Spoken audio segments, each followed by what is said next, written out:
Salutations à tous. Dans notre méditation, notre Dieu est merveilleux, qui a pour titre « Du commencement à la fin ». Jésus prit la parole et leur dit « Ce ne sont pas ceux qui sont en bonne santé qui ont besoin de médecins, mais les malades. Je ne suis pas venu appeler des justes, mais des pécheurs à la repentance. » Luc 5, versets 31 à 32. Le pécheur doit-il d'abord se repentir avant de répondre à l'appel du Christ?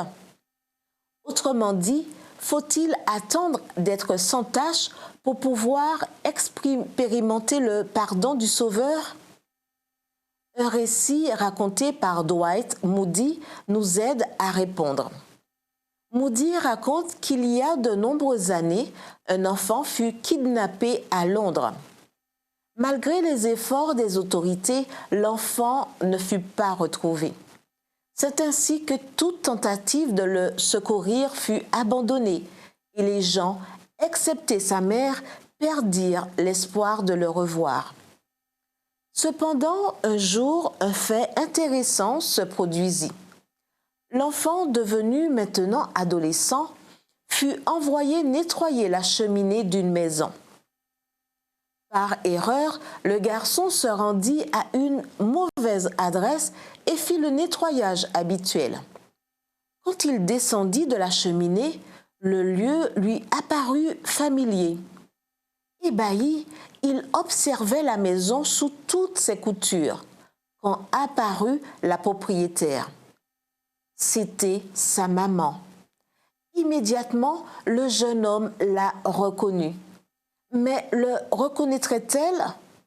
Bien sûr que oui. Que fit alors la mère selon vous? Demanda-t-elle à son fils de prendre un bain avant de l'embrasser? Le garçon était couvert de saleté, en haillons, et de plus, il sentait mauvais.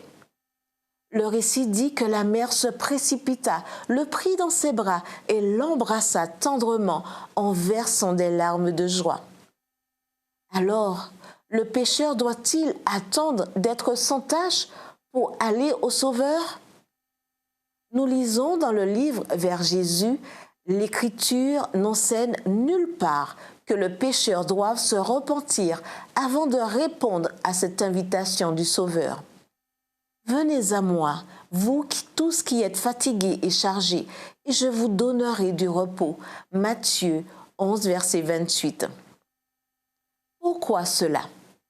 Parce que c'est précisément une puissance émanant de Jésus qui nous donne la véritable repentance et que parce que le Seigneur n'est pas venu appeler des justes, mais des pécheurs.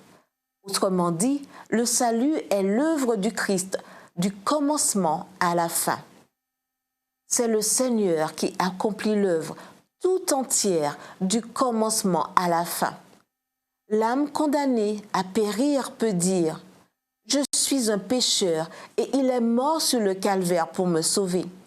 Il n'est pas nécessaire que j'attende un instant de plus avant d'être sauvé. Il est mort et ressuscité pour ma justification. Il me sauvera maintenant. J'accepte le pardon qu'il m'a promis. » Prions. Seigneur Jésus, je ne veux pas rester un seul instant de plus loin de toi. Je sais que je suis pécheur, mais par la foi, j'accepte que tu sois mort pour moi sur la croix. Que ton sang précieux me délivre de mes péchés et me purifie de tout mal. Amen.